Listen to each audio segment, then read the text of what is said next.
Dead on arrival ang sarong 20 anyos na lalaki. Makalihis na pagsasaksakon sa sarong baraylihan sa Bato, Camarines Sur, alas 2 nin maagahon kasudma, Enero 2. Pigbiston biktima na si Sandy Tagle, construction worker, residente kan Zone 6 Barangay Cristo Rey, parehong Banwaan. Sigun kay Police Lieutenant Erlindo Gapunay, ang Deputy Chief of Police kan Bato Municipal Police Station, nag-iihi ang biktima kan sundan kan sospek na nauli sa pananaksak. Pigbiston sospek na si alias Lawrence, 22 anyos, residente kan parehong lugar. Pigbalo pa kutang magdulag kan biktima, harani sa Barangay Plaza, alagad binawian man sa nanin buhay.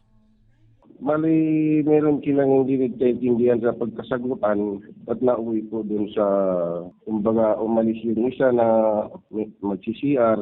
Tapos sinundan na po nung suspect na at bigla na lang pong sinaksak yung biktima po.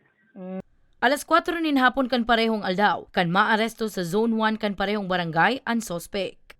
Yung, mga ganito kasing sitwasyon na sa mga sobra-sobra pong pag-iinom, hindi na po namin namamalayan po yung masyado na po tayo ng mga lasing.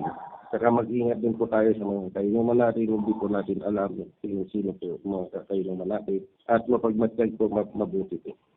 Sa ngunyan, nasa kustudiya pa kan Bato Municipal Police Station ang sospek para sa magkakanigong disposisyon. Para sa mga baretang, Tatak, Bicol, Danica Garcia.